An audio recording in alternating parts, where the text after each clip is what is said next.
so you escape totally free. Depression hotline. Can you hold, please? What? Are you serious? Put on hold at a depression hotline? Yeah, right. Your crisis is important to us. Please enjoy a word from our sponsors while you wait. Oh, this is ridiculous. It's not a place you can get to by a Are you boat or convinced a that train. happiness exists somewhere over the rainbow? Far away. In some distant land unreachable by Behind the you? moon. Well, we're here to tell you that that's just not true. We can prove it. Clinical studies have shown in just 3 easy steps, you too can be somewhere over the rainbow. No, you say? It is impossible. There is no such place filled with unicorns and pixie dust somewhere over the rainbow. And I would say to you that you are correct. There isn't a beautiful garden full of unicorns and pixie dust somewhere over the rainbow. But I've had the good fortune of having the experience of having relationships with many beautiful souls that have shown me clearly exactly where this mythical land really is. These baby goats are doing what is known as a whoopee. They literally explode with joy. They are simply fully experiencing the bliss-charged love of being. And the true beauty of one of them having one of these experiences is that it's contagious. Once one begins doing it, it turns into a cascade of this joy vogue posing that they do. It is simply beautiful. I've found that even the oldest goat will give at least a little jig. They will at least put some energy into this cascade of joy. Having these experiences in my life has given me a lot of insight into what exactly that it means to be alive, to live and to be happy. And one of the things that they have taught me is that they have instinctual mechanisms that they trigger to raise their vibration into a higher state, if you want to call it that. Let's call it being happy. And also tools to deal with negative situations. Negative events can occur, but animals do not remain in a negative state. They deal with it quickly. They have tools to do this. And often across many species, one of the tools that an animal will use is shaking, literally shaking their entire body like a dog shaking off water. A skirmish ends, each individual will move away from the other and they will shake this energy off of them and they just simply move along. But these are tools that humans seem to have missed out on. At least this human missed out on those tools. It was interacting with my animals that gave me those tools back. An immediate resolution of negative energy was first and foremost. They don't linger in the past or the present. They're just being here now.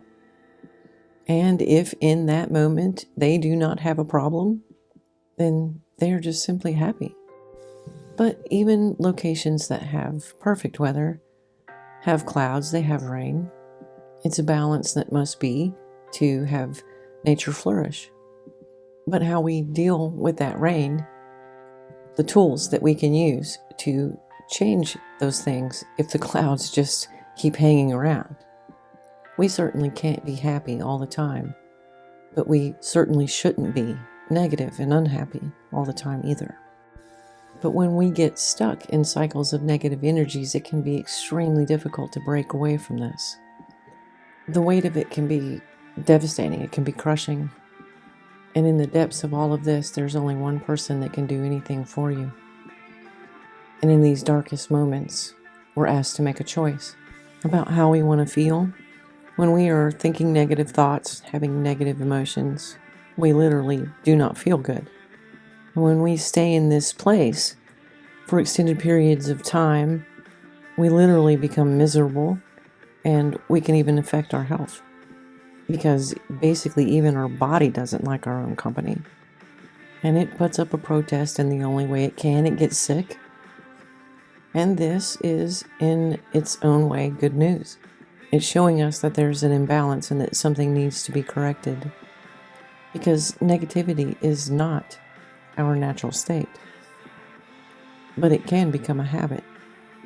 Or worse, just inherited. But the good news about this is that if our mind being in a negative place can affect our body, then our body being in a positive place can affect our mind. It's a symbiotic relationship, but the road goes both ways. And that's excellent news because then that gives us the ability to make a choice to help ourselves. No doctor's visits, no prescriptions needed. But it does take the will to act in the physicality with your body, to literally pretend that you are happy even if you aren't. And I'm not talking pretending like plastering the fake smile on and going about your business like nothing bothers you pretending.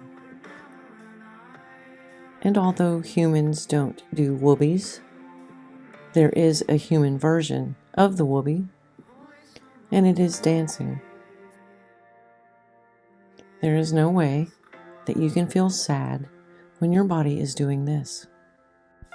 Literally, go hide somewhere if you are uncomfortable dancing in front of other people and dance like you're not in front of other people. The stupider, the better. Because in the process of doing that, you can invoke yet another tool for making your vibration higher. And that's laughing. But oh, you say, I can't force myself to laugh. And I'd say, have you ever tried? If dancing like a fool, like an idiot, doesn't make you laugh at yourself, then you can try pretending that you've been hired to go to a children's birthday party. And your job at this birthday party is literally to make any child in the room that is not smiling laugh. What would you do? How would you make a little kid laugh?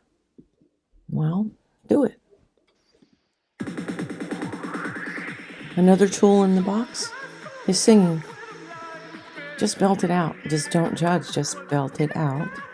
And simply enjoy the feeling of the resonation in your chest when you sing. Because it will make you happy. There's millions of things that we can do for ourselves. We can literally force ourselves to feel better. But to truly end the cycles of negativity within us, we have to face the reason why we feel negative. We have to remember that the majority of negative vibrations and negative emotions and feelings are usually rooted within judgment. Our judgment of a situation, another person, ourselves. And judging is a catch-22. If you think about it, those who judge other things also judge themselves. They are their biggest critic. Because all actions have equal and opposite reactions. We don't realize that when we swing our gavel against someone else or a situation, that this law of force will come back upon us with equal or greater strength. We are swinging our gavel in a glass house. We don't just attempt to destroy the things that we want to judge. We do that to ourselves as well. Letting go of our judgments will free up a great deal of negativity in your lives. It's a useful tool to consider. And these patterns, they run deep, these negative emotions connected to our judgments. Our very first feelings and emotions of negativity were based on our judgments. I mean, think about that. A baby gets pissed off because you take its rattle away, because it has made a judgment that you have violated its rights to that rattle. And these patterns run deep. Especially if they were then reinforced by getting what you wanted by pitching a fit. A parent may give back that toy to a child that is crying, and then this creates a loop of a positive outcome from a negative emotion. Just saying, still waters run deep, but we do have the tools to change this. Into each other, lift all higher.